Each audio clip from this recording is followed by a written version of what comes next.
Hello student, स्वागत है आप सभी का आपके अपने चैनल में। तो आज हम आपके साथ डिस्कस करने वाले हैं नया सिलेबस। हम डिस्कस करने वाले हैं किसका नया सिलेबस हम डिस्कस करने वाले हैं, जो हम नया बैच स्टार्ट करने वाले हैं 2024-25 के लिए बीए सेकंड ईयर का थर्ड सेमेस्टर पॉलिटिकल साइंस का, राजनीति शास्त्र का। अब आप बीए सेकंड ईयर में हैं तो आपके लिए पहला सिलेबस होगा, यानी कि पहला सेमेस्टर होगा।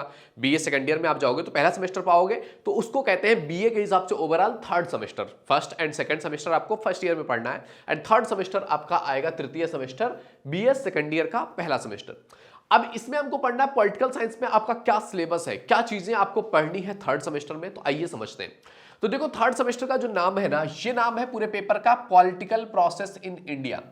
भारत में पॉलिटिकल प्रोसेस, भारत में राजनीतिक प्रक्रिया किस तरह से काम करती है, किस तरह से वर्क करती है, भारत की पूरी राजनीति किस तरह से चली है शुरुआत से लेकर के अभी तक, वो सारी राजनीतिक प्रक्रियाओं पर, उन पहलुओं पर हमको बात करनी है। ओके, तो इस पूरे सिलेबस में सबसे पहला पॉइंट, जो सबसे पहला यूनिट है जो हमें पढ़ना है, वो है आपका process of democratisation in post colonial India. Democratisation यानी कि जो लोकतंत्रीकरण किया गया है कॉलोनियल इंडिया में, पोस्ट कॉलोनियल इंडिया में, यानी कि उत्तर औपनिवेशिक भारत में। किस टाइम पे? इन पोस्ट कॉलोनियल इंडिया, यानी कि उत्तर औपनिवेशिक भारत में लोकतंत्रीकरण की प्रक्रिया की जो है डेमोक्रेटाइजेशन किस तरह से हुआ था उत्तर औपनिवेशिक काल में भारत में। ओके, उसकी पूरी प्रोसेस क्या रही थी वो पढ़ना है। उसके बाद पढ़ना है आपको डायमेंशंस ऑफ डेमोक्रेसी। डेमोक्रेसी के डायमेंशंस क्या है, यानी कि लोकतंत्रीकरण के आयाम क्या है, डायमेंशंस क्या है, उसके बारे में बात करनी है। अब उन डायमेंशंस में क्या आ सकता है? सोशल डायमेंशंस हो सकता है, सामाजिक क्रियाएं हो सकती है, इकोनॉमिकल डायमेंशन हो सकता है, आर्थिक क्रियाएं हो सकती है, आपका हो सकता है पॉलिटिकल हो, राजनीतिक डायमेंशंस हो सकते हैं। इन सारी चीजों को पढ़ना है कि कौन कौन से डायमेंशंस डेमोक्रेसी में आते हैं, डेमोक्रेटिक डायमेंशंस क्या है। उसके बाद हमको पढ़नी है क्या factors shaping the Indian political system since independence. Independence से लेकर के, स्वतंत्रता से लेकर के, वो कौन से फैक्टर्स हैं जो इंडियन पॉलिटिकल सिस्टम को जो है शेप दे रहे हैं, एक आधार दे रहे हैं कि स्वतंत्रता के पश्चात, आफ्टर इंडिपेंडेंस, स्वतंत्रता के पश्चात भारतीय राजनीतिक व्यवस्था को आकार आधार देने वाले कारक कौन कौन से हैं, जो भारतीय स्वतंत्रता के बाद भारतीय समाज को या भारतीय राजनीति को आकार देने के लिए कौन कौन सी चीजें यूज हुई, कौन कौन सी चीजें आई, ये सारा कुछ हमको पढ़ना है किसमें? यूनिट नंबर 1 में। तो ये था हमारा यूनिट नंबर 1। अब बात करते हैं यूनिट नंबर 2 की। यूनिट नंबर 2 क्या है? क्वासी जो है फेडरलिज्म। क्वासी फेडरलिज्म होता है आपका अर्ध संघवाद। सॉरी, यहां पे मैंने संघवाद लिख दिया। क्वासी मींस अर्ध, मतलब भारत ना तो पूरी तरह से संघ है और ना ही पूरी तरह से क्या है कि वो राज्य अलग अलग भी नहीं है, वो एक अर्ध संघ है। इसको कहते हैं क्वासी फेडरलिज्म। इसके बारे में पढ़ना है आपको। पढ़ना है कोलिटेशन के बारे में, यानी कि जिसको गठबंधन कहते हैं, कि किस तरह से गठबंधन करके गवर्नमेंट, आपने देखा होगा कई सारी जगहों पर जहां पर एक पार्टी गवर्नमेंट नहीं बना सकती, वो गठबंधन करके किस तरह से गवर्नमेंट बनाती है। पॉलिटिकल पार्टीज के बारे में पढ़ना है, राजनीतिक दल क्या होते हैं, कैसे होते हैं, राजनीतिक दल के बनाने के पीछे रीजन क्या होता है, किस तरह से राजनीतिक दल बनते हैं, ये सारा कुछ आपको पढ़ना है पॉलिटिकल पार्टीज के बारे में यहां पर सेकंड यूनिट में। एंड पढ़ना है आपको party system in India. Bharat में ये जो पार्टी सिस्टम है, ये पार्टी है, वो पार्टी है, ये पार्टी सिस्टम बनते कैसे हैं, पार्टी सिस्टम की जरूरत क्या है, इनकी इंपॉर्टेंस क्या है, और इससे समाज में किस तरह से बेहतर होता है समाज। ये सारी कुछ चीजें हमको पढ़नी है किसमें? यूनिट नंबर 2 में। ओके, इसके बाद बात करते हैं यूनिट नंबर 3 में। यूनिट नंबर 3 में आपको पढ़ना है इंपैक्ट ऑफ डेमोक्रेटिक जो है डिसेंट्रलाइजेशन, यानी कि जो डिसेंट्रलाइजेशन हुआ है, विकेंद्रीकरण, तो लोकतांत्रिक विकेंद्रीकरण के प्रभाव क्या है। लोकतांत्रिक विकेंद्रीकरण मींस होता है कि केंद्र में, मतलब किसी एक चीज के पास पूरी पावर्स का ना होना, पावर्स का अलग अलग लोगों में बंटवारा कर देने को ही विकेंद्रीकरण कहते हैं। तो लोकतंत्र में ऐसा नहीं हुआ। जो भारत का संघवाद आया ना, उसमें राज्य को, जो सेंटर पॉइंट पे बैठा हुआ है, सेंटर को तो एक पावर दिया है, बल्कि सेंटर के अलावा जो जो राज्य सेंटर से जुड़े हुए हैं ना, उन राज्यों के पास अपनी अलग से पावर्स है। उन राज्यों में छोटी छोटी जो डिपार्टमेंट्स है ना, उनके पास अपना अलग से पावर्स है। तो लोकतंत्र में विकेंद्रीकरण किया गया है, पावर्स का एक ही के ऊपर नहीं रखा गया है। Urban and local self government, यानी कि शहरी और स्थानीय स्वशासन व्यवस्था दिया गया है, वो अपने लोगों के ध्यान रख सकें। अमेंडमेंट ऑफ इंडियन कॉन्स्टिट्यूशन, कौन सा अमेंडमेंट? 73rd एंड 74th, 73वां और 74वां अमेंडमेंट बहुत इंपॉर्टेंट है कॉन्स्टिट्यूशन का, जिसके बारे में समझना। 73वां और 74वां संविधान में जो संशोधन किया गया, इसमें क्या था, किन चीजों पर संशोधन किया गया, कौन सी चीजें चेंज की गई, कौन सी चीजें इसमें थोड़ी सी गलत लग रही थी, वो सारा कुछ हमको पढ़ना है किसमें? यूनिट नंबर 3 में। अब बात करते हैं यूनिट नंबर 4 की। यूनिट नंबर 4 में हमको क्या पढ़ना है? यूनिट नंबर 4 में पढ़ना है प्रेशर ग्रुप्स के बारे में। दबाव समूह क्या होता है, इनकी इंपॉर्टेंस क्या होती है, दबाव समूह बनने के पीछे रीजन क्या है, ये हो गया। अगला है आपका determinates of voting behaviour. Voting behaviour के डिटर्मिनेट्स क्या हैं, यानी कि जो मतदान के व्यवहार के निर्धारक तत्व कौन कौन से हैं, कि कौन कौन से तत्वों को लेकर के कोई व्यक्ति मतदान करता है, कोई मत देता है, उसको निर्धारित करने वाले कौन से तत्व हैं, जिन चीजों पर किसी इंसान का वोट देने का मन कर जाता है, कोई इंसान वोट नहीं देता है या देता है, वो क्या है। अगला बात करनी है कास्ट एंड पॉलिटिक्स के बारे में। ये बहुत चलता है हमारी कंट्री में, क्या? जाति और राजनीति। जाति की राजनीति पे लेकर के ही लोग जब काम नहीं कर पाते हैं ना, कहीं पर अपने काम से अपना पावर नहीं दिखा पाते हैं, तो जाति को लेकर के आ जाते हैं और जाति में लोग इमोशंस में बह जाते हैं। That's a harsh reality of our India. Okay, इसके बाद आपको पढ़ना है नीड ऑफ इलेक्शन रिफॉर्म्स, यानी कि चुनाव की सुधारी आवश्यकता क्या है, चुनाव में सुधार करने की जरूरत क्या है, क्यों इंपॉर्टेंस है। मोस्ट इंपॉर्टेंट है यार, चुनाव में सुधार करना जरूरी है।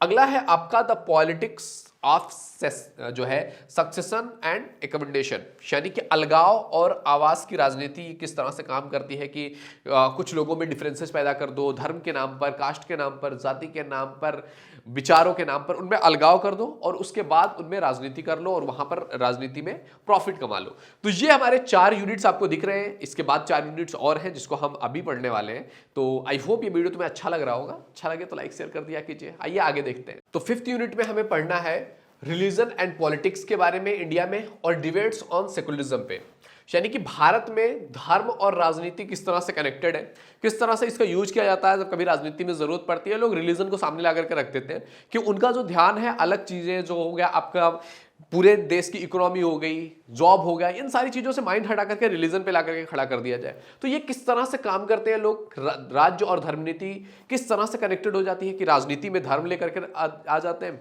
और धर्म में ही कहीं ना कहीं राजनीति घोल के रख देते हैं। तो ये क्या होता है, किस तरह से होता है। धर्मनिरपेक्षता पर बहस की धर्मनिरपेक्षता क्यों जरूरी थी, क्यों इसको भारतीय संविधान में लाया गया, भारतीय संविधान में लाने का और इसको समाज में लागू करने का रीजन क्या था, इन सारी चीजों पर बहुत सारी बहस भी हुई थी। तो इन सारी चीजों के बारे में हमको पढ़ना है यूनिट नंबर 5 पे।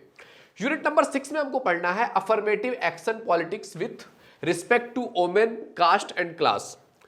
महिला, जाति और वर्ग के संबंध में सकारात्मक कार्यवाही नीतियां कौन कौन सी है, कि मतलब कि उनको जिन चीजों की जरूरत है, एक धर्म है, एक वर्ग है, महिला है, इनको कौन से स्पेशल राइट्स दिए गए हैं और किस तरह से इनको भारतीय संविधान में रखा गया है और भारतीय संविधान बनाते समय इन चीजों का क्या रखा गया है ध्यान, कि इनको अच्छे तरीके से जो है रेगुलेट किया जा सके और इसमें कोई ऐसे प्रॉब्लम्स ना क्रिएट हो जो भारतीय राजनीति को नुकसान पहुंचाए। तो ये चीजें क्या है उसको हम पढ़ने वाले हैं यूनिट नंबर 6 में। यूनिट नंबर 7 में हम पढ़ेंगे चैलेंजेज ऑफ नेशन बिल्डिंग। चाहे आपकी एथनिसिटी हो, लैंग्वेज हो, जो है रीजनलिज्म हो, कास्ट हो, मेजॉरिटी एंड माइनॉरिटी की प्रॉब्लम्स हो, जो है कम्युनलिज्म हो, करप्शन हो, ये सारी चीजें कहीं ना कहीं जब भी भारत निर्माण की स्टार्टिंग की गई होगी, भारत में राजनीति का जन्म हुआ होगा, तो उस समय इन चीजों पर ध्यान दिया गया होगा कि किस तरह से कौन कौन से चैलेंजेस आ रहे हैं हमारे देश को बनाने के लिए।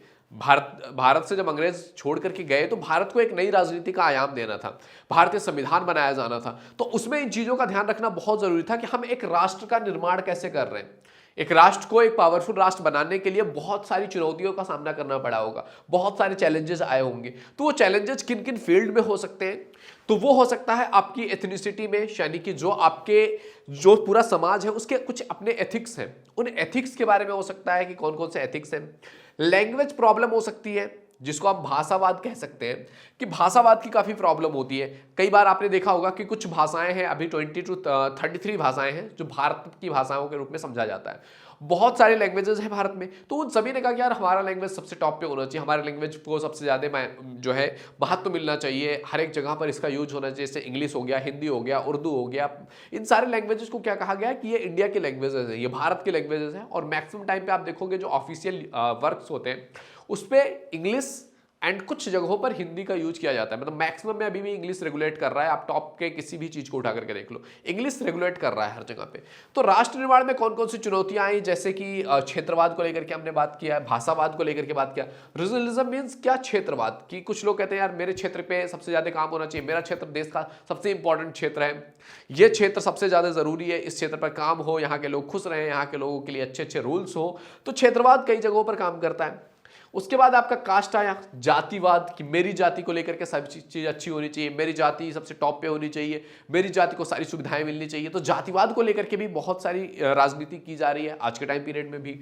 उसके बाद बात करते हैं मेजॉरिटी एंड माइनॉरिटी को लेकर के, जो आपके बहुसंख्यक हैं और अल्पसंख्यक हैं, इनको लेकर के भी बहुत बात उठती है कि बहुसंख्यक लोगों को ये सुविधाएं मिलनी चाहिए, अल्पसंख्यक हैं तो इनको थोड़ी सी एक्स्ट्रा सुविधाएं मिलनी चाहिए। इन सारे टॉपिक्स पर उनको कौन सी सुविधाएं मिलेंगी, किस तरह से संविधान में उसको रखा गया है, ये समझना है। इसके बाद हमको बात करनी है नेक्स्ट आपका कम्युनलिज्म पे और करप्शन पे, यानी कि जो संप्रदाय है, संप्रदाय को लेकर के बहुत सारे प्रॉब्लम्स क्रिएट होती हैं। ये संप्रदाय है, इस संप्रदाय से बिलोंग करते हैं, एक संप्रदाय दूसरे संप्रदाय को लेकर के हेटफुल चीजें बोलता है या हेटफुल चीजें करता है, तो उन चीजों के बारे में पढ़ना है। और करप्शन के बारे में पढ़ना है, भ्रष्टाचार के बारे में।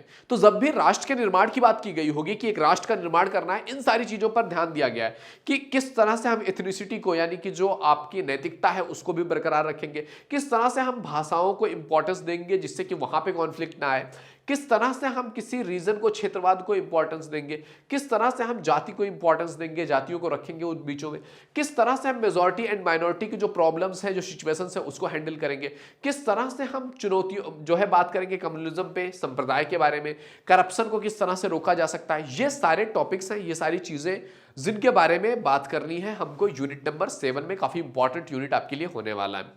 ओके, इसके बाद बात करते हैं यूनिट नंबर 8 में। यूनिट नंबर 8 क्या कह रहा है आपसे, तो यूनिट नंबर 8 कह रहा है कि पॉलिटिक्स ऑफ डिफेक्शन, यानी कि जिसको दल बदल की नीति कहते हैं ना, कि कोई अभी अलग पार्टी में दूसरी पार्टी में चला गया, कि सके वहां पे जो है उसको प्रॉफिट मिल रहा है। जैसे अभी बिहार की राजनीति आप देख सकते हो उठा के, बिहार में नीतीश क्या हुआ, अपनी पार्टी छोड़ करके बीजेपी में शामिल हो गए, ने दिखा कि हाँ बीजेपी की तो गवर्नमेंट आने वाली है। तो ये दल बदल की प्रक्रिया क्या होती है, किस तरह से काम करता है, किस तरह से एक पार्टी से दूसरी पार्टी में चले जाते हैं, अपनी पार्टी को छोड़ करके, अपनी पार्टी के विधायकों को लेकर के दूसरी पार्टी में वो ट्रांसफर हो रहे हैं। जिस पार्टी के बारे में नीतीश ने कहा था यार कुछ भी हो जाए बीजेपी में नहीं आऊंगा, बीजेपी ने कहा था मैं कभी एक्सेप्ट नहीं करने वाले हूँ, चाहे नीतीश कुमार चाहे रगड़ रगड़ के मर जाए, वो दोबारा नहीं आ सकते बीजेपी में। बट सारी चीजें चेंज हो गई, सारी चीजें बदल गई, लोग आते हैं, लोग एक्सेप्ट कर रहे हैं। ऐसा क्यों होता है, ये दल बदल की नीति किस तरह से काम करती है, इसके बारे में हमको पढ़ना है यूनिट नंबर 8 में। इसके बाद बात करते हैं पॉलिटिक्स ऑफ प्रेसिडेंट रूल के बारे में, राष्ट्रपति शासन की नीति, कि राष्ट्रपति शासन जब लागू होगा तो कौन कौन से सिस्टम काम करेंगे, किस तरह की नीतियां काम करेंगी, राष्ट्रपति शासन कैसा होगा, देश में किस सिचुएशन पर, किस स्थिति में राष्ट्रपति शासन लागू किया जाएगा, इसकी क्या विशेषताएं होंगी, उसमें राष्ट्रपति को क्या पावर्स दिए जाएंगे, कैसे राज्य की नीतियां पूरी चल रही होंगी, ये सारी चीजों के बारे में आपको यूनिट नंबर 8 में बात करनी है। तो ये था हमारा बीए सेकेंड ईयर का थर्ड सेमेस्टर जो हमारा है, थर्ड सेमेस्टर की पॉलिटिक्स का सिलेबस। तो आई होप आपको समझ में आया होगा कि क्या क्या चीजें आपको पढ़नी है। अब एक एक करके एक एक यूनिट में हम चीजें समझते रहेंगे। एंड वीडियो पसंद आए तो लाइक जरूर कीजिए, पहली बार चैनल पे आए तो please visit the channel, if you think it is valuable तो आपको सब्सक्राइब करनी चाहिए। एंड आने वाली वीडियोज का आपको नोटिफिकेशन मिलता रहे, इसके लिए बेल आइकन भी जरूर हिट कर दीजिएगा। ओके मेरे दोस्त, तो मिलते हैं आपसे अगले वीडियो में, तब तक के लिए जय हिंद जय भारत।